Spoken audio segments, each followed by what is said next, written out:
MNBC, monnaie numérique de banque centrale. Tu en as peut-être déjà entendu parler, vaguement, mais personne ne t'a vraiment expliqué ce que c'est, alors je vais essayer de te le faire maintenant, et le plus simplement possible. Une MNBC, c'est une version entièrement numérique de la monnaie officielle de ton pays. L'euro pour nous en Europe, le dollar aux États-Unis, qui sont créés et pilotés directement par une banque centrale. Et contrairement à ton argent sur ton compte bancaire actuel, une MNBC n'existe que sous forme numérique. Il n'y a pas de billets, pas de pièces, pas de support physique. Juste du code informatique dans une base de données centralisée. Alors, quelle différence entre ce fonctionnement que tu utilises déjà aujourd'hui et les MNBC ? La différence, elle est colossale. Actuellement, quand tu as de l'argent sur ton compte bancaire, il transite via différents intermédiaires. D'abord de ta banque, et puis ensuite via des réseaux de paiement comme Visa ou Mastercard. Des acteurs privés qui ont une marge de manœuvre assez importante. Avec une MNBC, tout ça va disparaître. L'argent sera géré directement par la banque centrale, un seul et unique acteur. Un seul point de contrôle. Une seule entité qui décide des règles pour toute l'Europe. Et ça, ça change absolument tout. Parce qu'une MNBC, elle est programmable. Ça veut dire qu'on peut y attacher des règles spécifiques à chaque unité. Des conditions d'utilisation.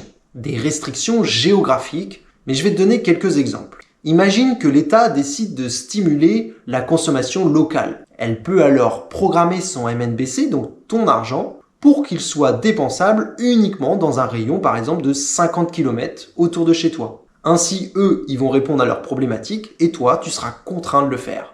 Si tu veux acheter quelque chose en ligne venant d'un autre pays, la transaction sera donc automatiquement refusée. Imagine maintenant que tu reçois des aides sociales.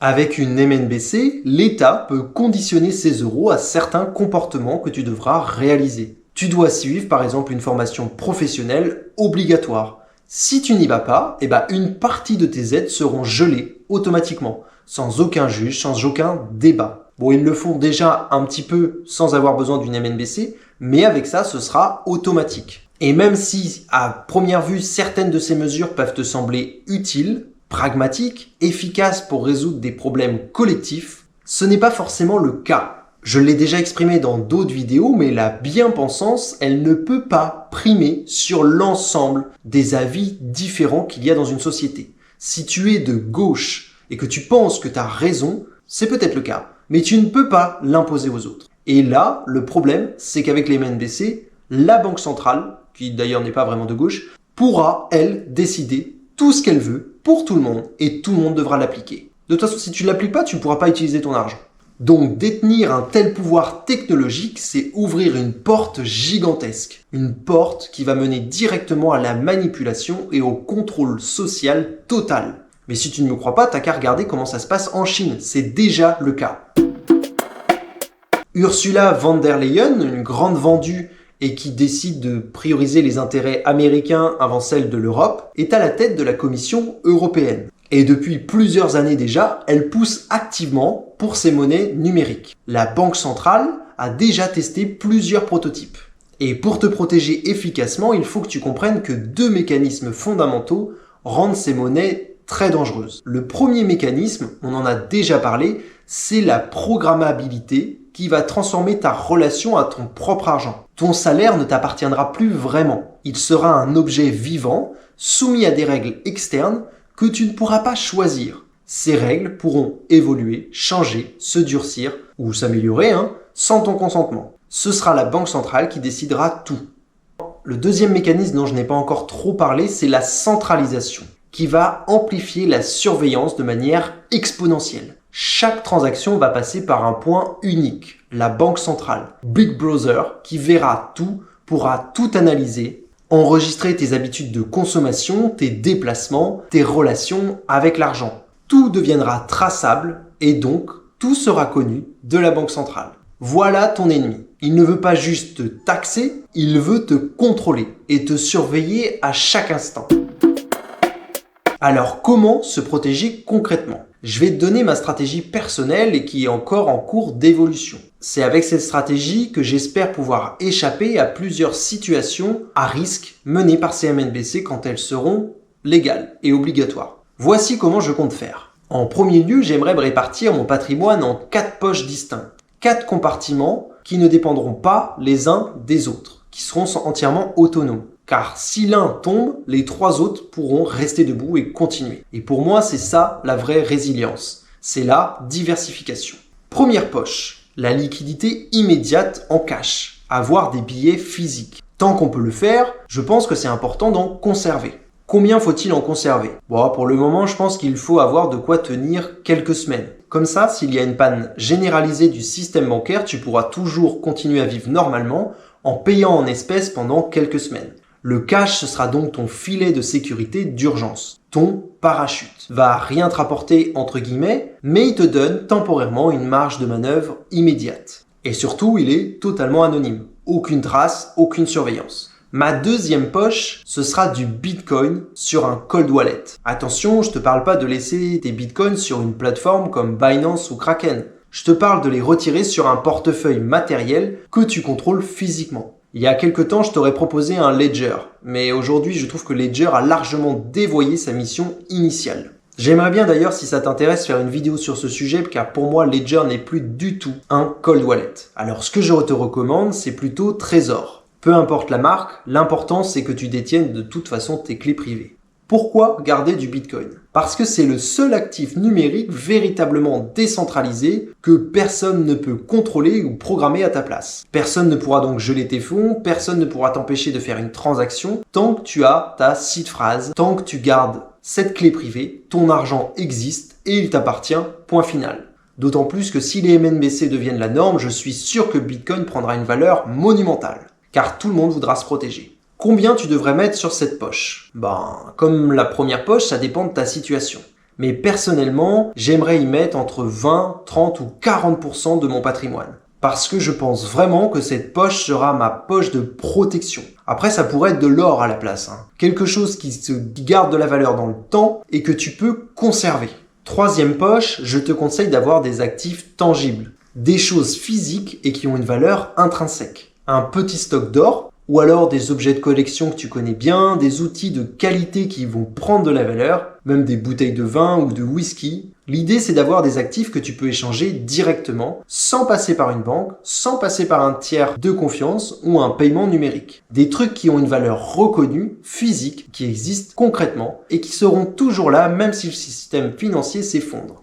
Quatrième et dernière poche, ton compte bancaire classique, ton livret A, tes placements traditionnels. Oui, je sais que c'est contradictoire, mais soyons réalistes. On vit dans ce système. On doit payer nos impôts, notre loyer. Cette poche restera donc nécessaire pour le fonctionnement quotidien. Mais elle ne doit pas contenir plus que le strict nécessaire. C'est juste ton argent, entre guillemets, jetable et que tu vas devoir utiliser pour payer toutes les charges. Je te conseille d'avoir entre 3 et 6 mois de dépenses courantes. Le reste, à ta place, je le mettrai sur les 3 autres poches. D'ailleurs, dans la poche 3, j'en ai pas parlé, mais bien évidemment, je mettrai des actions en bourse. Tout ce qui a de la valeur et que tu peux revendre. Alors, pourquoi cette répartition fonctionne réellement? Déjà parce qu'elle crée une forme de redondance. Si ta banque gèle ton compte, il te reste du cash, du Bitcoin ou des actifs réels. Si le cash devient interdit, tu as du Bitcoin ou des actifs réels. Si Bitcoin subit une attaque réglementaire, tu as du cash ou des actifs réels. Aucun scénario unique ne peut te mettre à genoux.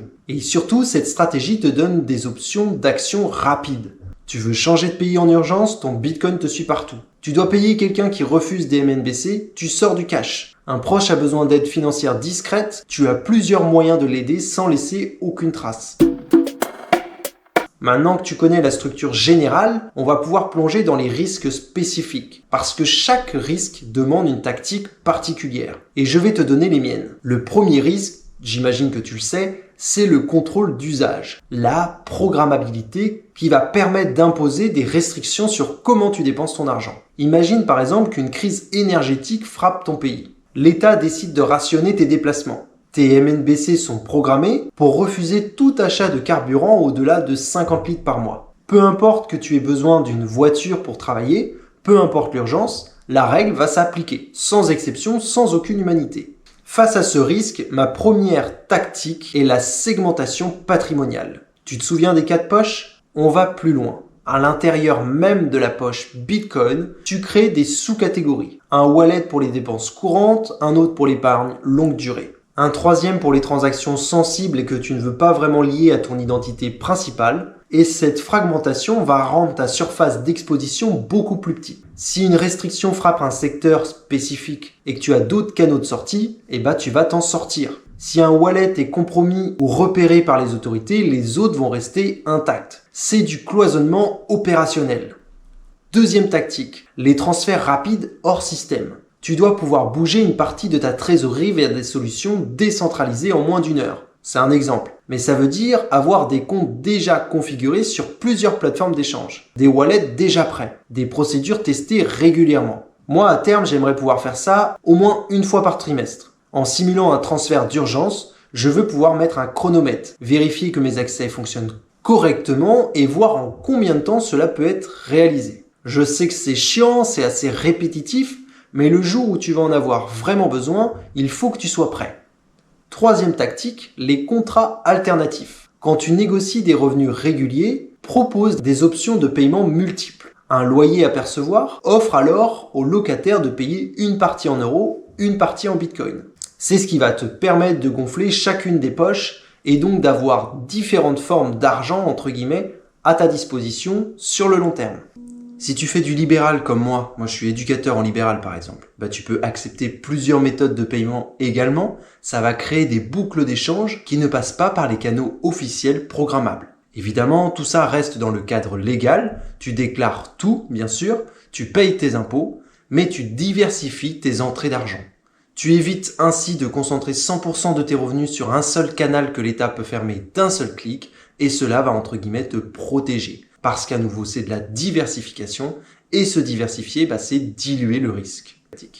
Deuxième risque, la surveillance totale. Avec une MNBC, chaque transaction passe par la banque centrale. Tout est enregistré, tout est analysé, comme je te le disais tout à l'heure. Des algorithmes profilent alors tes comportements. Ils détectent des patterns. Ils créent entre guillemets des scores. Tu achètes souvent dans des magasins bio ? Tu as un profil écologique. Tu fréquentes régulièrement des librairies indépendantes ? Tu as un profil entre guillemets intellectuel. Tu fais des virements vers des associations caritatives ? Tu as un profil social. Tout ça, ça semble innocent jusqu'au jour où un changement politique va transformer ces profils en des cibles. L'histoire montre que les outils de surveillance créés pour le bien commun finissent toujours par servir le contrôle politique. Toujours. Et ça, sans exception. Les fichiers juifs sous Vichy, la liste des dissidents sous les régimes autoritaires, etc. Pour moi, les purges basées sur des historiques bancaires, ce n'est donc pas de la paranoïa. C'est juste de l'histoire factuelle. Et face à ce risque, ma première contre-mesure, c'est l'anonymat relative. Bitcoin n'est pas anonyme par défaut, mais tu peux minimiser la liaison entre ton identité et les transactions. Comment ? Déjà en séparant tes wallets pour des usages différents, en faisant des dépôts de petites tranches plutôt que des gros montants traçables, en utilisant des services qui cassent la chaîne de traçabilité quand cela est nécessaire. Alors attention, comme je te l'ai dit, je ne parle pas d'illégalité. Je parle de protéger ta vie privée dans un cadre légal, d'utiliser les outils qui existent déjà pour te protéger. Pour cela, tu peux par exemple utiliser les navigateurs privés comme Tor sur Internet. Chiffrer tes emails avec des boîtes mail justement chiffrées, comme Signal par exemple. Tu peux aussi refuser de donner ton numéro de téléphone à chaque boutique où tu vas. C'est ton droit, ta liberté, mais aussi ta dignité. Deuxième contre-mesure, la culture du cash maintenu. Pour toutes les petites dépenses quotidiennes, privilégie les billets physiques. Un café, une baguette, un journal, ça ne laisse aucune trace numérique, aucun profil, aucune donnée à analyser. Je sais que le cash disparaît progressivement. D'ailleurs, les chiffres en France sont assez hallucinants en 2025. Et on a donc du coup déjà certains commerces qui commencent à refuser les billets parce que beaucoup de gens payent avec une carte bancaire. Mais tant qu'il existe, il faut l'utiliser. Et il faut faire pression pour que cela reste légal. Parce que le jour où le cash va disparaître complètement, c'est l'anonymat qui va mourir avec lui. Troisième contre-mesure, la réduction de ton exposition numérique. Il faut éviter de lier toutes tes identités à la ligne de tes comptes bancaires. Créer des séparations étanches. Une identité pour le travail, une pour la vie privée, une pour les investissements par exemple. Utilise pour cela des adresses mail différentes, des numéros de téléphone différents si cela est possible. Ça va ralentir la corrélation des données, la mise en commun de toutes ces données pour établir un profil. Ça va multiplier les efforts de la surveillance nécessaires. Et plus ça multiplie ces efforts, plus tu vas augmenter tes chances de passer entre guillemets sous le radar. Troisième risque, les pannes techniques. Une monnaie entièrement numérique dépend du coup d'infrastructures qui sont fragiles, des serveurs, des réseaux, de l'électricité. Une panne généralisée pourrait alors bloquer l'économie entière pendant des heures, des jours, peut-être même des semaines, tout dépend la panne. Et ne crois pas que c'est théorique, car en 2021, une panne chez Facebook avait rendu inaccessible WhatsApp et Instagram pendant 6 heures. Des milliers de commerçants qui dépendaient alors de ces outils ont perdu une journée entière de chiffre d'affaires. Alors maintenant, imagine la même chose avec ta monnaie. Plus de paiement possible, nulle part, pour personne. Avec une MNBC centralisée, ce risque est alors multiplié par au moins 1000, parce qu'il n'y a qu'un seul point de défaillance, la banque centrale. Si celle-ci tombe, tout va s'effondrer. Pas de plan B, pas de redondance, juste le chaos. Ma première défense contre ce risque, c'est donc ce qu'on appelle la redondance systémique. Jamais mettre tous mes actifs sur une seule plateforme. Jamais tout mon épargne sur un seul compte bancaire. J'utilise pour cela des cold wallets pour une partie de mes bitcoins. Des plateformes différentes pour le reste et du cash physique, des métaux précieux, des actifs tangibles comme l'immobilier, la bourse, etc. Comme ça, si le système tombe, j'ai 4 autres systèmes opérationnels. Et pour moi, c'est ça la vraie sécurité. Les MNBC ne sont qu'un outil technique. Ce n'est qu'un instrument de politique publique. La manière dont les règles seront écrites dépendra alors des rapports de force, du lobbying, des think tanks, de la mobilisation citoyenne. Et là, agir seul, ça ne suffit pas. Tu peux protéger ton patrimoine, individuellement, avec toutes les techniques que je viens de te proposer. Mais si la société entière bascule dans un système de contrôle total, comme tel est le cas en Chine, ta bulle de sécurité finira par être écrasée. Il faut donc construire des contre-pouvoirs collectifs. Et la première action collective pour moi, c'est de rejoindre des communautés locales, des groupes de réflexion sur la souveraineté financière, des ateliers pratiques sur la sécurité en crypto-monnaie, des réseaux d'échanges alternatifs, des communautés qui créent des solidarités entre elles. Personnellement, j'ai rejoint un groupe local Bitcoin où on se réunit tous les mercredis. On y partage alors nos connaissances, on teste des solutions ensemble et on s'entraide sur des problèmes techniques. Et surtout, on construit un réseau de confiance. Quand tu auras un problème, ces gens-là seront là pour toi. Parce que toi-même, tu as été là pour eux au moment où ils étaient en difficulté. Et l'histoire montre que les mobilisations citoyennes peuvent vraiment infléchir des trajectoires politiques. Plus tu es autonome matériellement, moins une atteinte à ta souveraineté monétaire peut te mettre à genoux. Ça ne veut pas dire devenir survivaliste et vivre dans une cabane en pleine forêt, mais ça veut dire réduire progressivement ta vulnérabilité. Un potager sur un balcon, une formation en plomberie ou en électricité par exemple, chaque compétence que tu vas acquérir est une assurance vie entre guillemets et un moyen de réduire ton risque. Quand tu te sens trop à l'aise, c'est que souvent tu prends des risques sans t'en rendre compte. Aujourd'hui, ma posture est donc devenue plus pragmatique. Bitcoin est un outil, le cash est un outil, les actifs tangibles sont aussi des outils. Mon objectif n'est pas d'accumuler pour le spectacle, pas de frimer avec mes satoshis, pas de devenir riche rapidement. Mon objectif, c'est de construire une résilience réelle, une autonomie concrète, une liberté d'action et qui ne dépend pas d'une seule institution. Et cette posture, pour moi, elle me protège. Car quand Bitcoin chute de 30% par semaine, je ne panique pas. Parce que j'ai du cash, parce que j'ai d'autres actifs réels, parce que ma vie financière et personnelle ne repose pas uniquement sur un seul et unique outil, parce que j'ai une stratégie flexible et que j'essaye de me rester informé des différentes actualités. C'est plutôt cette posture que les différentes stratégies que je t'ai transmises que j'ai envie de t'apprendre. Parce que c'est pas une recette magique, c'est pas une promesse de richesse, c'est une méthode pragmatique et qui, moi, me semble essentielle pour réduire notamment ta dépendance, pour augmenter ta marge de manœuvre. Mais maintenant, à toi de me dire ce que tu en penses en commentaire. Les MNBC arrivent, c'est un fait, mais tu n'es pas obligé de les subir. Tu peux t'y préparer, tu peux t'en protéger, tu peux reprendre le contrôle. Et tout commence maintenant. Tout commence avec une décision, une action, un premier pas. Rappelle-toi, l'émancipation commence par la connaissance, mais elle se construit par l'action répétée, régulière. Alors si ça t'intéresse, je te laisse avec ma vidéo sur les UTXO. Rejoins la tribu S'émanciper, on avance ensemble et je te dis à la prochaine.